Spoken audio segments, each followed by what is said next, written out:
Right, how you going? I can see a few graphs starting. Yeah, that's good. All right. And most of yours look better than mine. Mine is quite obviously bad, but hopefully the important part of it you can see. Let's think back to, this is weird, sorry. I feel weird with this thing. I feel it. Anyway. If you remember back to when we were looking at functions, relations, and inverse functions, right? One of the important examples we looked at was x squared. And we said if you want to turn this function and get its inverse, right? If you just reversed your inputs and outputs, right? And you just went x equals y squared, you won't get an inverse function. Do you remember what we would get instead? A relation. Yeah, that's right. Because it'll fail the vertical line test. Yes? So therefore what we did was we restricted the domain. We just took this part here where x is greater than or equal to 0, and we took the inverse of that. And what you ended up with was a function, and we were all happy. Okay? So it was this restriction of domain that was the important idea. Okay?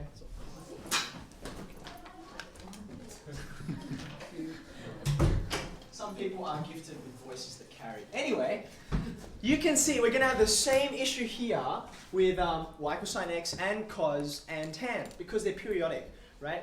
So being that, if you think about it this way, the parabola y equals x squared, right? It fails the, is there a ruler here? No.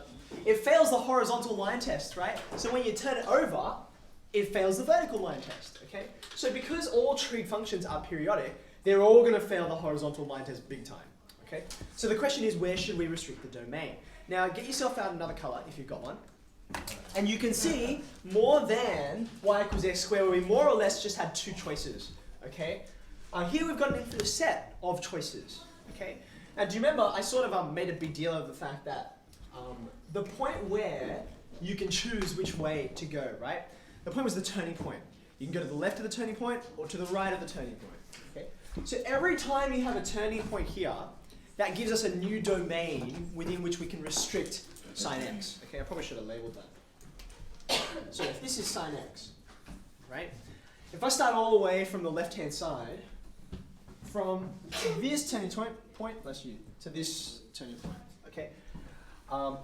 If I take this section, it'll pass the horizontal line test. So when I turn it over, it'll pass the vertical line test, okay? Now, what is this domain? See it? From here to here. Minus 7 pi on 2. Yeah. 2 minus 5 pi on 2. Good. 5 pi? Is it 5 pi? Yeah, because it's 2.5, right? Yep, good. Okay, that's fine. If I go over a little more, again, between these two turning points, I've got another choice, right? I could go from minus 5 pi on 2 to minus, this is going to be 3 pi on 2. So each time I've got a pi radians, that's my space, yeah? I can go from here to here, so minus 3 pi on 2, so minus pi on 2, okay?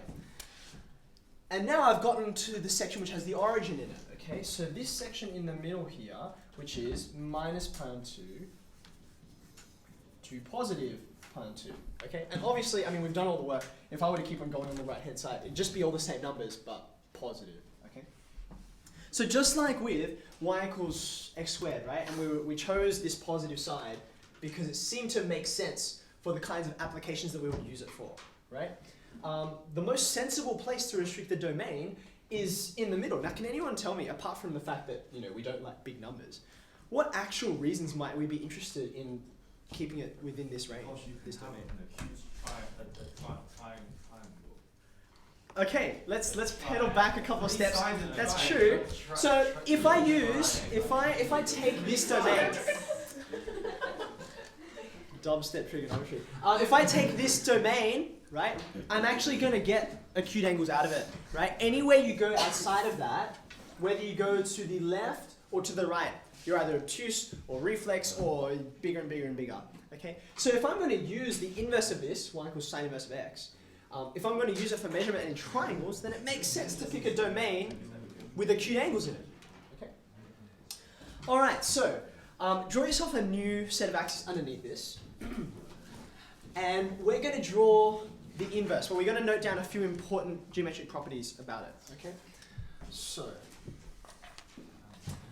on your new set of axes, just draw in the section of y equals sine x that we're going to choose. Okay. So it should start at minus pi on 2 and end at pi on 2.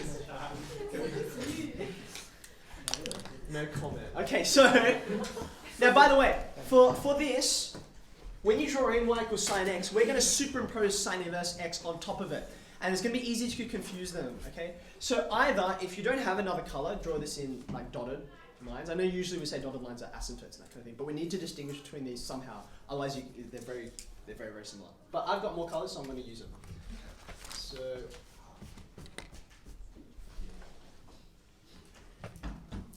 okay. Now, there I went from minus pi on 2 to pi on 2. Now, do you remember, in order to get from a function to its inverse, you can reflect it across a certain line, right? What was the line again? Y equals x, good. Now, where is y equals x on this graph? It's slightly taller. Now, if you remember, when we were going back to, when we first derived the results for the derivatives of all the trig functions, okay?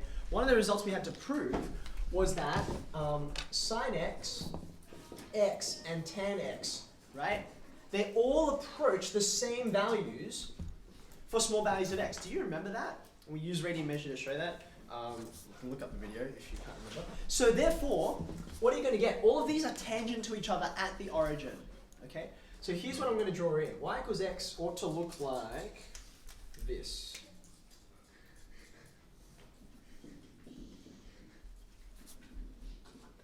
Okay? So if you want to think about it this way, it goes just above sine x and just below tan x if I were to draw that in as well, which I'm not because it's confusing enough already.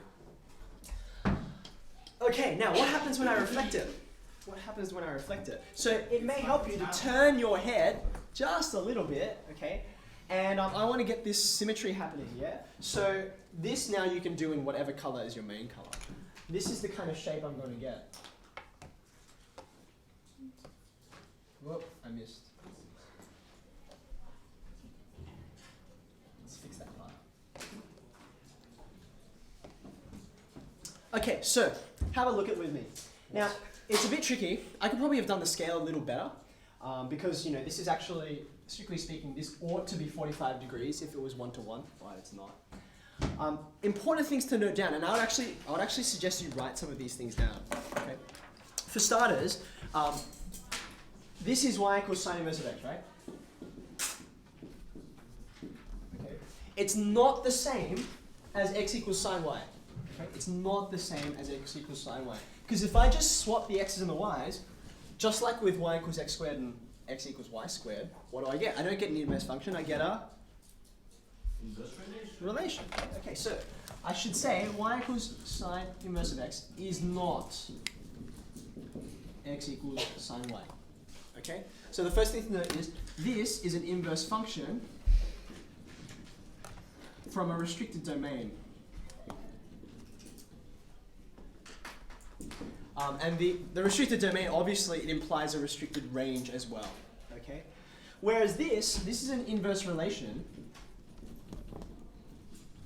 Because it doesn't have a restricted domain on it, right? If I were to draw the whole thing, what would it look like? It would look something like this.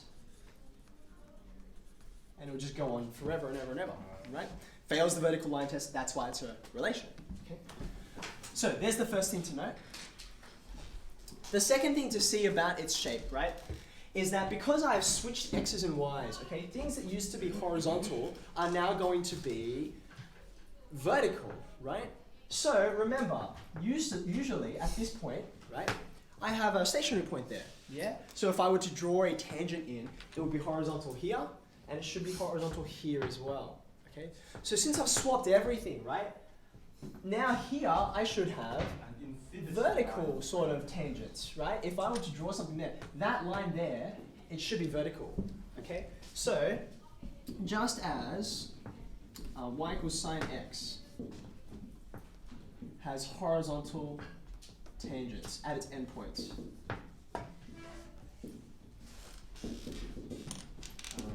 Namely, pi on 2 and,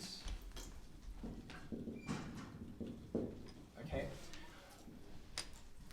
in exactly the same way, I'm going to have vertical tangents at the endpoints here. Now, again, I've swapped x's and y's, right? So x equals minus pi and 2 and x equals pi and 2 are not going to be my endpoints anymore. What are they?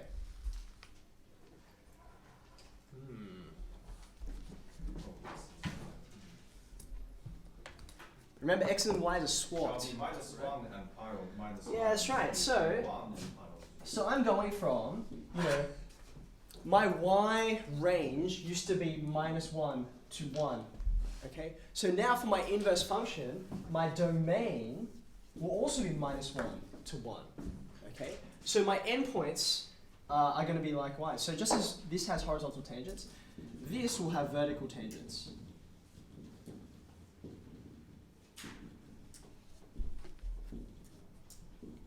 And its endpoints are respectively different.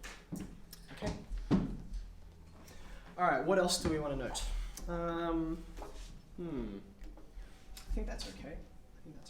Yeah, I probably want to add one more thing, which is that sine inverse of x, right?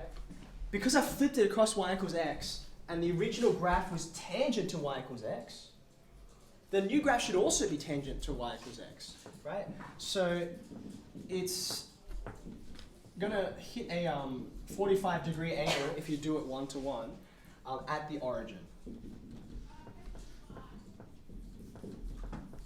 Okay, happy?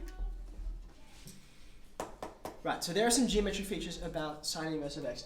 Let's rehearse the same kind of process, but let's do it for cosine. Okay? Now, I won't make you draw quite as many repeats for cosine as we did for sine, but I still want to do a couple so you can see, again, we have to make a choice, right? So what does cosine look like?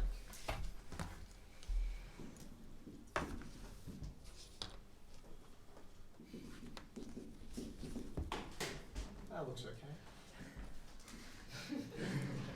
It'll have to do. It is approximately so. That's so funny. Yeah, I always miss them, but you try and do it on the board. Anyway, okay. Now, again, I want to think about what domains make sense to cut these, cut it into pieces so I get an inverse function. Okay. So again, you've got these negative ones, but probably we've already worked out, that's not very helpful. Between this stationary point and this stationary point would be much like, doing y equals minus root x for x squared. It's like, why would you do that? Why would you take negative angles when you don't have to? Okay. So therefore, the next domain that makes sense is here, right? From 0 to pi, 0 pi radians. Okay. Now here's the important thing to get. Why are we restricting it in this way? Why have we arbitrarily picked a different domain to restrict cosine as compared to sine? Because if you pick the same domain, it won't be a... Yeah, that's right. If we picked, because I always thought, this is frustrating. Mathematicians just want to make life hard for us, right? So they're like, I'm just going to pick random different domains so you have more things to memorize. But the reason why they don't pick the same domain is because it wouldn't work. Because it would fail the horizontal line test. So when you turn it over, it'll fail the vertical line test. So you won't get a function. Okay? Right, so what is it going to look like? If I've gone from 0 to pi, how's it going to look?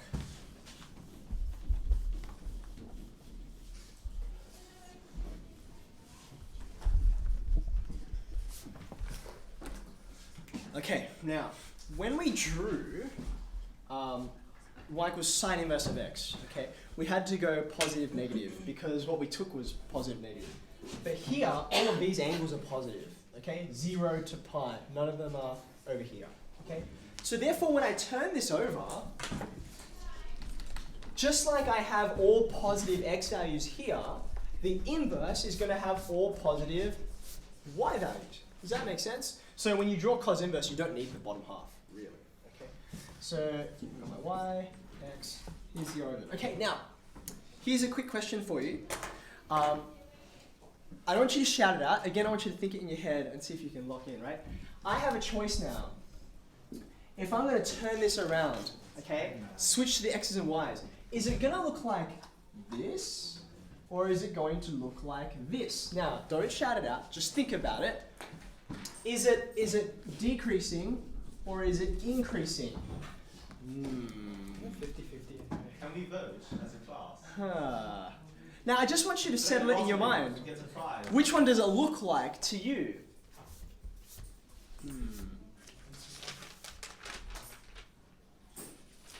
Okay, you locked it in? Write it down. Write it down on the top of your page, whether you think it's decreasing or increasing, just so you commit, and then your friend can look at you and say, you were wrong, or okay, fine, you're right, I'll admit, okay? Because otherwise you can say, yeah, I totally thought it was absolutely right. Okay? Obviously. So write it down.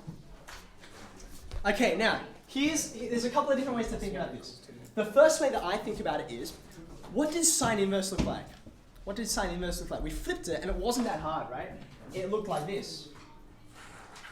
I missed. You get the idea. Okay? So sine inverse is increasing. Okay? Now what that corresponds to is the original sine in that domain is also increasing. Yes? So increasing to increasing. Now have a look at the part of cosine, the section that we've restricted the domain in, right? Clearly it's decreasing, right? So the way I tend to think about it is, since what you start with is decreasing, your inverse is also going to be decreasing, okay? You got it right. No, you're not bad. All right, it's fine. No shame here. I frequently get it wrong, which is why I'm making a point to emphasize this, okay? The other way you can think about it is just go through the coordinates, okay? So for instance, have a look at this one, okay? The Cartesian coordinates for this at the moment are 0, 1, right? 0, 1. So when I swap them around, it's going to be 1, 0, right? 1, 0. Swapped. Okay, I just did x and y, right? In the same way, if you have a look over here, the Cartesian coordinates of this are pi minus 1, right? I've gone down, okay? So therefore, when I switch them around, I'm going to go minus 1 pi. And that looks pretty decreasing to me, okay? Now, just like with sine, we went from horizontal tangents at the ends, right, to vertical tangents, and you get exactly the same thing here. So in fact, it's the same shape, but just like sine and cosine are basically the same shape, but they've been moved, flipped, that kind of thing, okay? So make sure you're vertical at these points. Just like before, you kind of want that angle to be about 45 degrees. It should be tangent to, well, it's not y equals x at that point, is it? What would it be? What is the tangent at that Y point? equals minus x plus pi on 2. Yeah, so that's the intercept there, pi on 2. Okay. Right, now, by the way, since this guy is sort of floating off in the air, you have a choice. You can either label its coordinate like that. Most people don't tend to, though. More common is to see a pi up here, and then the line drawn down in your minus 1. Okay, but you have to define it somehow. It can't just be floating off in the middle of nowhere without any reference to where it is. Okay, I suppose you could do both, but I don't know why you would, because one is sufficient. So, okay.